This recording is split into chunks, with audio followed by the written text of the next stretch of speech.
Welcome to Car Pakaza and let's talk about cars. Dan ini dia all new HR-V, mobil terbaru Honda yang udah luncur di Indonesia di bulan Maret 2022 ini. Ya, akhirnya setelah berangkaian spy shot, kemudian bocoran spesifikasi, all new Honda HR-V diluncurkan untuk pasar Indonesia dengan berbagai banyak perubahan, mulai dari desain, kemudian platform, teknologi, sampai mesin baru yang untuk Honda HR-V RS ini dapat mesin turbo sama seperti model-model Honda sebelumnya, yaitu Honda Civic, Accord, dan CR-V yang juga udah pakai mesin jenis yang sama. Ya, kalau kita lihat ini adalah varian tertinggi dari keseluruhan Honda All New HR-V yang dipasarkan di Indonesia. Ada total 4 varian, yaitu mulai dari Honda HR-V di varian S, kemudian varian E, varian SE, sampai yang tertinggi adalah varian RS.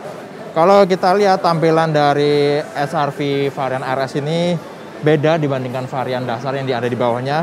Dia menonjolkan kesan mewah dan sporty. Kalau untuk yang warna merah ini dipadukan dengan grill yang ada titik-titik chrome-nya. Mungkin Honda mengikuti gaya desain yang sama seperti Mazda di seri model CX-nya ya. Karena walaupun di Mazda mungkin kita lihat warnanya hitam, tapi di Honda ini lebih mencolok, lebih bercoba untuk menarik perhatian dengan aksen warna chrome. Grillnya jauh lebih besar dibandingkan versi sebelumnya, kemudian bentuk lampu utamanya juga sekarang lebih ramping. Teknologi full LED udah untuk lampu utamanya dan untuk lampu senya. Bahkan untuk varian tertinggi ini, Honda udah mengadopsi sequential LED turn lamp. Jadi nyalanya lampu sen itu nggak langsung semuanya, tapi kayak ada alurnya dari ujung, kemudian jadi penuh seperti di mobil-mobil premium. Lampu utamanya udah full LED, tapi sepertinya belum proyektor. Seperti di model-model Honda lainnya itu diproyeksiin ke bawah, kemudian dipantulin ke arah depan untuk memberi pancaran lampu warna putih. Fog lampnya juga udah LED, kemudian ada permainan kombinasi warna hitam untuk varian RS ini. Dan kalau kita lihat lebih detail lagi, ini ada aksen warna merah di bagian intake bawahnya, cuma segaris. Dan di bagian sini ada aksen seperti alat pendeteksi detak jantung kalau kita lihat di rumah sakit ya. Kemudian di sini ada kombinasi warna chrome juga yang untungnya nggak menyolok seperti di bagian grillnya, jadi lebih minimalis, lebih subtle. Jadi permainan gaya mewahnya itu nggak terlalu berlebihan ya. Overall, gaya desain dari all new Honda HR-V yang baru ini terlihat lebih dewasa. Permainan garis bodinya juga lebih minimalis. Dan ada banyak teknologi baru yang Honda sematkan untuk Honda HR-V generasi baru ini. Nah, ubahan tampilan juga diadopsi untuk bagian samping. Fender flare-nya lebih tebal, tapi untuk varian RS ini diwarnain gloss black. Kemudian velgnya sekarang 18 inci untuk varian RS ini, tapi untuk varian bawahnya itu 17 inci untuk varian E. Kemudian sama seperti di depan, lampu senya juga udah sequential di spion. Ada warna two-tone, warna body, dan gloss black di bagian bawahnya. Kemudian di bagian bawah body cladding-nya ada warna gloss black dan ada aksen chrome juga untuk memberi nuansa yang sama seperti di fascia depan. Dan bukaan pintunya masih sama seperti generasi sebelumnya, yaitu agak tersembunyi di pilar C dari pintu belakang. Nah, untuk fitur pendukung sebelum kita masuk ke mobil ini juga udah pakai keyless entry yang udah termasuk remote engine start seperti di model-model Honda terbaru sekarang. Dan kemudian kalau kita kantongin kuncinya dan kita tinggalin mobilnya sebelum dikunci, dia akan mengunci otomatis seperti di fitur-fitur mobil premium.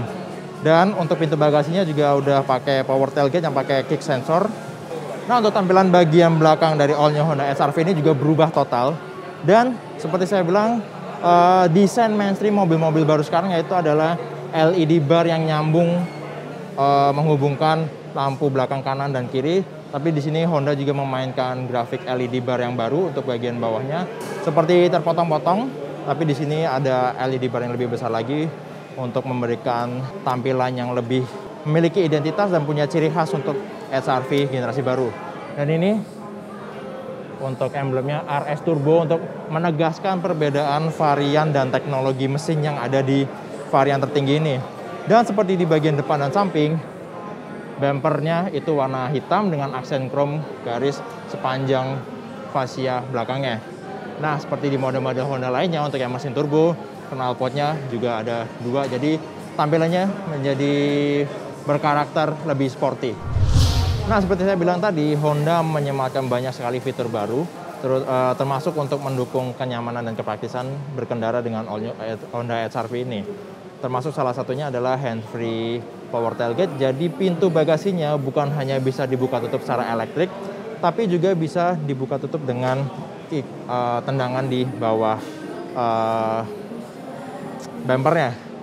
Jadi sayangnya sekarang ini unit display yang ada di Dreams Cafe Honda di Senayan Park ini lagi agak bermasalah soal kelistrikannya, terutama akinya lagi ngedrop, jadi kita belum bisa peragain gimana kick sensor di bawah mobil ini bisa mengaktifkan buka tutup bagasinya. Dan nggak cuma itu, power tailgate ini juga bisa menutup sendiri kalau kita tinggalin mobilnya saat kita ngantongin keyless-nya.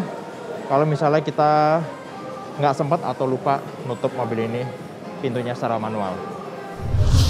Nah, tampilan interior dari all new Honda HR-V ini juga berubah total dibandingkan generasi sebelumnya. Tampilannya jadi lebih mature, lebih minimalis juga, jadi nggak terlalu banyak permainan warna, jadi terkesan lebih berkelas ya. Yang paling mencolok itu sekarang ini ada air diffusion outlet, jadi aliran atau tiupan angin dari ventilasi AC-nya ini bisa kita sesuaiin. Mungkin banyak yang komplain juga di generasi sebelumnya kalau semburan AC dari HR-V itu langsung kena muka, jadi kalau misalnya terlalu lama terekspos selama perjalanan itu bikin pusing atau bikin mual. Jadi kita bisa pilih ke 3 mode pilihan aliran udaranya kalau kita mau senyaman apa selama perjalanan. Kemudian untuk bicara desain, meter clusternya udah kombinasi ada jarum analog dengan layar TFT 4,2 inch untuk segala tampilan multi information display. Kemudian setirnya ini desainnya sama seperti di Civic dan Honda City sekarang ya. Ini pengaturannya manual untuk tilt and telescopic. Kemudian untuk joknya juga belum elektrik, masih manual. Total ada 8 arah pengaturan. Maju mundur, naik turun, sama reclining. Bicara tombol-tombol, di sini ada tombol untuk power tailgate-nya. Ini vehicle stability control, sensor parkir, dan untuk pengaktifan fitur Honda Sensing. Nah, bicara untuk fitur Honda Sensing, fitur keselamatan, itu sekarang bukan hanya jadi fitur yang tersedia di varian tertinggi seperti model-model Honda lainnya, tapi Honda sekarang menyediakan Honda Sensing ke seluruh varian Honda HR-V generasi baru ini. Ada banyak fitur-fiturnya yang kurang lebih itu sama seperti di Honda CR-V, Honda Sensing yang meluncur di tahun 2021, tapi bedanya sekarang ditambah lane watch seperti di Honda All New BR-V dan Accord. Nah, seperti saya bilang tadi, desain interior dari all new Honda HR-V ini udah jauh berubah menjadi lebih mature dan agak mewah ya, karena sekarang build quality-nya kerasa lebih solid, kerasa lebih baik dibandingkan sebelumnya tentunya. Di sini ada lapisan kulit untuk soft touch panel, di sini ya plastik biasa, cuma permainan warnanya itu enak dilihat. Kemudian kalau dulu di generasi sebelumnya itu di sini full ventilasi AC, sekarang udah nggak lagi. Jadi untuk penumpang di depan nggak lagi mukanya disembur AC habis-habisan yang bisa bikin pusing selama perjalanan. Ada strip kayak aluminium brush di sini. Dan yang menjadi identitas interior Honda generasi sekarang adalah tombol putar AC-nya itu yang enak banget untuk dioperasiin. Jadi nggak kerasa murah, ini lebih intuitif juga, ada sensasi klik-klik-kliknya, terus ada panel layar digitalnya. Dan untuk kompartemen, di sini ada 2 tingkat. Ini bisa untuk naruh mungkin kartu e-money atau flash, kemudian naruh smartphone sebenarnya juga bisa ya. Di sini cukup, sini bawahnya lebih gede lagi. Tapi sayangnya belum ada fitur wireless charger. Padahal ini tempat kompartemennya dimensinya lumayan gede ya. Untuk akomodasi di sini ada 2 buah slot USB. Di sini untuk charging di sisi penumpang, kemudian di sebelah kanan ini untuk connect ke Sistem infotainment yang layar sentuhnya 8 inch. Tentunya udah support Apple CarPlay sama Android Auto. Oh ya, di sini di bagian bawah juga ada power outlet 12 volt. Kalau misalnya untuk penggunaan kelistrikannya masih kurang, nggak cukup di USB portnya aja. Nah, yang menarik, Honda seperti mendesain kokpitnya ini agak terpusat ke pengemudi, karena di sini ada sekat yang seperti ngasih batasan ini bukan akses untuk penumpang depan. Dan ada pemanisnya juga, ini strip aluminium brush ya. Nah, tuas transmisinya ini kurang lebih desainnya sama seperti di Honda City Hatchback, tapi karena ini varian RS, ini ada bungkus kulit dengan aksen jahitan warna merah. Kemudian lihat ke konsol tengahnya, selain ada kombinasi gloss black di bagian sekitar tuas transmisinya, sini ada 2 buah cup holder yang jadi khasnya SUV. Kemudian yang baru di Honda HR-V juga sekarang ada pilihan drive mode di konsol tengah. Jadi kalau sebelumnya itu cuma ada pilihan driving mode normal dan icon, tapi ikonnya tergantung gaya mengemudi kita. Sekarang kita bisa pilih langsung mau driving mode yang apa. Ada 3, yaitu normal, sport, sama icon. Kemudian untuk RS ini juga ada tombol hill descent control yang juga udah didukung dengan hill start assist kalau misalnya kita mau agak-agak off-road sedikit ya. Kemudian electric parking brake sama seperti di SR-V sebelumnya, dan fitur brake hold yang bisa nahan mobil agar berhenti, nggak perlu kita pindah transmisinya ke neutral atau ke parking. Kompartemennya ini ditutup armrest yang lapisannya kulit. Kalau dibuka ya sebenarnya nggak gede-gede amat ya, tapi cukuplah untuk naruh barang, mungkin dompet atau ya hal barang-barang yang nggak begitu besar ya. Nah, untuk Honda HR-V RS generasi baru ini semuanya udah berlapis kulit, termasuk joknya ini warna hitam, ada pori-porinya di bagian sandaran dan dudukan bawahnya, dan karena ini RS ada aksen jahitan warna merah. Nah, fitur kemewahan lain dari all new Honda HR-V varian RS ini juga ada panoramic roof glass, tapi sayangnya nggak bisa dibuka setengah kayak beberapa mobil di kelasnya, dan ini cuma ada sekat yang bisa kita buka tutup secara manual, sementara di belakang juga dibuka tutupnya secara manual, nggak ada operasional elektrik. Oke, kita lihat ke kabin bagian belakang. Nah, duduk di kursi baris kedua all new Honda HR-V ini langsung kerasa kalau generasi baru ini lebih lega, terutama untuk legroomnya, karena dengan kursi pengemudi di depan yang udah saya setting dengan senyaman mungkin untuk saya yang tinggi badannya 170 cm, ini legroomnya lega banget. Sepintas ingat sama kursi baris belakangnya Honda City Hatchback ya, yang itu benar-benar lega, tapi karena ini SUV, headroomnya lebih lega lagi, dan apalagi ada panoramic roof, jadi nuansanya lebih luas, walaupun sebenarnya ini nggak bisa dibuka. Dan saya koreksi sedikit, seperti yang saya bilang tadi, buka atau penutup dari panoramic roof di bagian belakang ini ada kayak cover yang kita harus buka manual, dan ini covernya harus disimpan terpisah mungkin di bagasi. Jadi emang agak repot ya untuk nikmatin panoramic roof sebagai penumpang di kursi belakang. Dan seperti di depan, joknya berlapis kulit warna hitam, ada aksen jahitan merah. Kemudian yang menarik di door trimnya itu sekarang cup holdernya posisinya lebih tinggi.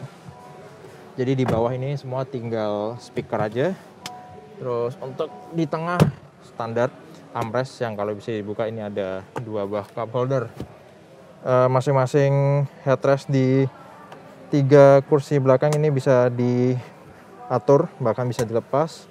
Dan untuk fasilitas ini ada ventilasi AC yang ngikutin pengaturan AC di depan. Kemudian ada 2 buah USB slot untuk charging smartphone selama perjalanan. Yang jelas ini posisi duduknya udah lebih lega dibanding generasi sebelumnya, jadi akan lebih enak lagi ngajak keluarga bepergian naik all new Honda HR-V. Nah, ini dia mesin baru dari all new Honda HR-V yang hanya tersedia di varian RS. Jadi ini adalah mesin 1500 cc turbo VTEC dengan tenaga 176 horsepower dan torsinya 240 Nm. Transmisinya masih sama seperti sebelumnya, itu CVT seperti di model-model Honda lainnya juga. Tentunya varian RS ini selain memberikan tampilan yang lebih sporty dan dinamis, performanya juga lebih tinggi dibandingkan 3 varian lain Honda HR-V di generasi baru ini.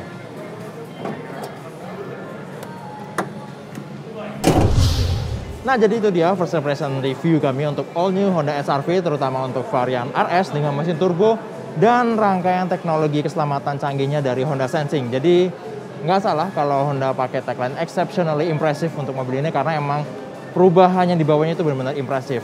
Untuk harganya, varian tertinggi ini all new Honda HR-V RS dijual dengan harga 499,9 juta rupiah on the road Jakarta. Jadi ini nyerempet-nyerempet dikit 500 juta ya. Kemudian untuk varian terbawahnya itu mulai dari varian S itu 359,9 juta. Kemudian varian E itu 379,9 juta. Dan varian SE itu 399,9 juta rupiah. Kemudian ada tambahan lagi 1,5 juta rupiah kalau misalnya mau punya warna two-tone di eksteriornya. Nah, itu tadi all new Honda HR-V RS varian tertinggi. Tapi kalau kalian mau tahu bagaimana bedanya varian di bawahnya yang lebih terjangkau harganya, bisa nonton first impression review-nya di channel The Official Auto. Jadi terima kasih sudah nonton video ini. Kalau Anda suka video ini, silahkan klik like dan jangan lupa untuk share ke teman-teman kalian. Kalau ada yang ingin disampaikan atau ditanyakan, langsung tulis di kolom komen. Dan yang terpenting, jangan lupa untuk subscribe ke channel Carvaganza. Main-main juga ke channel The Official Auto, website carvaganza.com, auto.com, dan zigwheels.co.id. Sampai jumpa di video Carvaganza selanjutnya, and let's talk about cars.